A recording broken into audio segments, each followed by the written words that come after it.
Hello students, next question है question number 13 and question is if the sum of n terms of an AP is 3n square plus 5n and its mth term is 164, find the value of m। तो यहाँ पे हमें जो n terms थी उनका सम जो है वो 3n स्क्वायर प्लस 5n से दिया गया है, 5n के बराबर दिया गया है। तो यहाँ पे हम लेट कर लेते हैं, लेट Sn जो था वो क्या था, सम ऑफ n टर्म्स, ठीक है, sum of n terms of AP। अब इसके बाद हमें जो गिवन दिया था, गिवन है कि जो सम ऑफ n टर्म्स था वो किसके बराबर है, 3n स्क्वायर प्लस 5n के बराबर है। तो यहाँ से हम जो sum of first term, sum of second term वो फाइंड कर सकते हैं by putting value of n। तो putting value of n equal to 1, 2, 3 and so on. तो अगर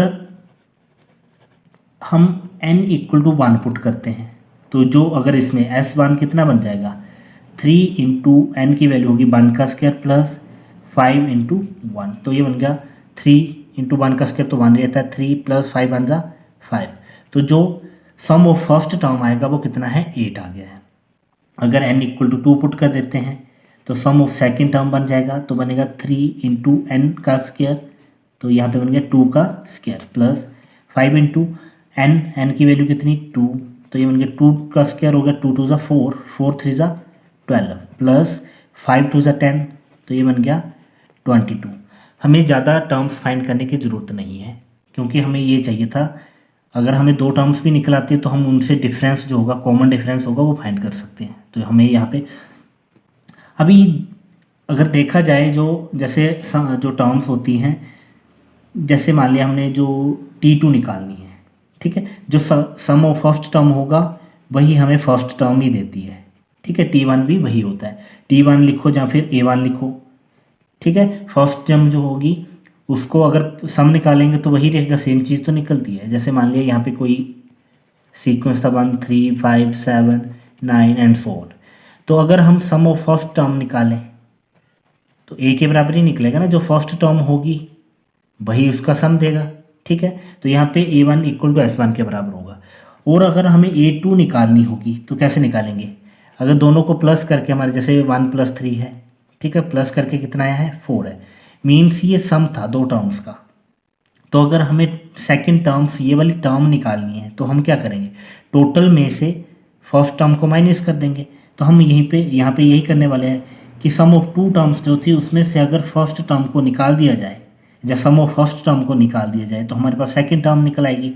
तो सम ऑफ सेकंड टर्म जो था वो था 22 minus sum of first term जो था वो था 8, तो इनको माइनस करा कितना गया 14। तो यहाँ से हमें 2 टर्म्स निकले, A1 निकला है, A2 निकला है।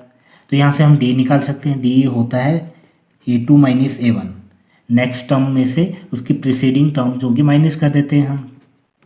A2 की वैल्यू 14 माइनस A1 8, तो इन दोनों को माइनस करा कितना आ गया 6। तो D की वैल्यू यहाँ पे जो है वो 6 आ गई है, ठीक है। अब हमें उसके बाद बोला है इट्स mth टर्म इज 164, ठीक है। तो जो इसकी mth टर्म होगी मीन्स m जो था वो 164 दिया गया है, ठीक है। अभी mth टर्म है, जैसे हम nth टर्म जो होती थी उसके लिए फॉर्मूला होता था a plus n minus 1d। तो इसी का यूज़ करके हम इसको mth टर्म के लिए लिख लेते हैं, ठीक है।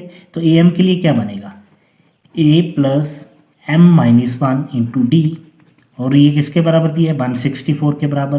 a की वैल्यू मीन्स फर्स्ट टर्म जो है वो पता है हमें 8 प्लस m की वैल्यू फाइंड करनी है, d 6 के बराबर है इक्वल टू 164। अब इसको सिंप्लीफाई कर लेते हैं, यहाँ से +8 उधर जाएगा, माइनस हो जाएगा 164 माइनस 8 हो जाएगा m माइनस 1 इंटू 6, दोनों को माइनस करा तो ये बन जाएगा 156, और 6 अगर इस साइड डिवाइड में चला जाएगा तो इधर बचेगा m माइनस 1, दोनों को कट करेंगे 26 से कट हो गया, m माइनस 1 इक्वल टू 26 बन गया। और यहाँ से ही हम m की वैल्यू निकाल लेंगे। m इक्वल टू 26 माइनस 1 था, उधर जाके +1 हो जाएगा और यहाँ से m की वैल्यू कितनी मिलेगी 27। और हमें यही फाइंड करने के लिए बोला था find the value of m। तो हमारा जो आंसर था वो 27 आ चुका है। नेक्स्ट है क्वेश्चन नंबर 14। इसमें बोला गया है insert 5 numbers between 8 and 26 such that resulting sequence is an AP। कि हमने 8 और 26 के बीच में 5 नंबर इंसर्ट करने हैं और जो सीक्वेंस बनेगा वो क्या बनाए, एक AP बनाए। ठीक है, तो हम लेट कर लेते हैं। लेट जो 5 नंबर इसके बीच में इंसर्ट करने थे वो कौन से हैं, late A1, A2, A3, A4 and A5। ये क्या है, are 5 numbers inserted between 8 and 26। ठीक है, सच दैट अब जो AP बनी है वो क्या है, फर्स्ट टर्म उसकी 8 थी, इसके बीच में ही इंसर्ट करी है। उसके बाद क्या रखा हमने, A1, उसके बाद A2, उसके बाद A3, उसके बाद A4, उसके बाद A5 और ये 5 नंबर रखने के बाद लास्ट टर्म जो थी वो क्या थी 26। और हमें यही टर्म्स जो है अभी फाइंड करनी है यहाँ पे। अब इसको देख के, सीक्वेंस को देख के हमें पता चल रहा है यहाँ पे कि जो फर्स्ट टर्म है A, या फिर जिसको A1 या फिर हम T1 से रिप्रेजेंट करते हैं, वो किसके बराबर है, 8 है। और लास्ट टर्म जो होती है जिसको AN बोलते हैं या फिर TN बोलते हैं, वो किसके बराबर है, 26 है। ठीक है, और नंबर ऑफ टर्म्स जो थी n की वैल्यू वो कितनी है, 1 2 3 4 5 6 7, तो n की वैल्यू कितनी होगी यहाँ पे 7।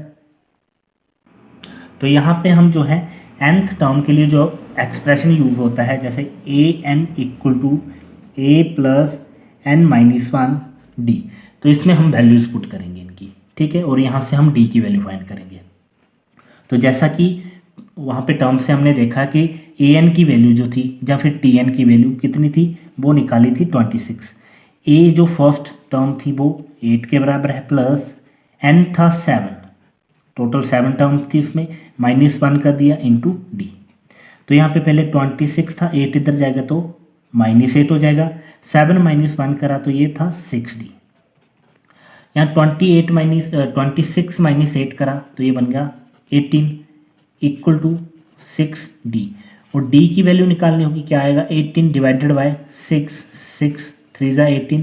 तो यहाँ से d की वैल्यू जो थी वो कितनी आ गई है, 3 आ गई है। अब d की वैल्यू तो 3 निकला है, अब हमें जो A1, A2, A3 जो 5 नंबर इंसर्ट करे थे उनकी वैल्यूज फाइंड करनी है। ठीक है, 10 जो A1 आएगा वो किसके बराबर रहेगा, यहाँ पे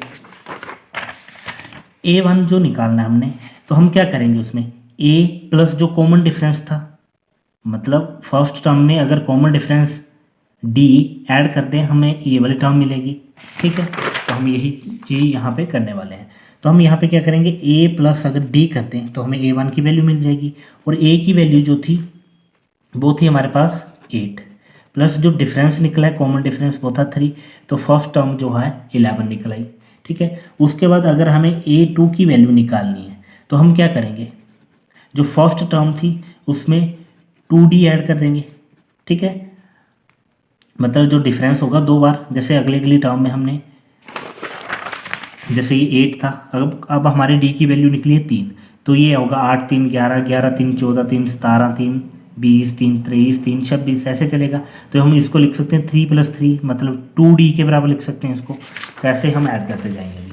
तो a + 2d लिखा, 8 + 2 × 3, तो ये बन गया 8 + 3 2 = 6, तो ये बन गया 14। अब A3 की वैल्यू फाइंड करनी है तो इसको a + 3d लिख लेंगे, 8 + 3 × d, ये बन गया 8 + 9, तो 9 8 17। इसकी नेक्स्ट टर्म A4, तो ये a + 4d होगा, a + 4 × 3, तो 8 + 12, तो ये बन गया 20। अब लास्ट टर्म निकालनी है हमें A5, तो ये बनेगा a + 5d के बराबर। तो a की वैल्यू थी 8 + 5 × 3, 8 + 15, तो ये बन गया 23। ठीक है, तो hence 5 numbers between 8 and 26 are, कौन कौन से नंबर निकले? एक निकला 11, दूसरा 14, फिर निकला 17, 20 एंड 23, और यही जो है इसका आंसर रहेगा। Thank you for watching.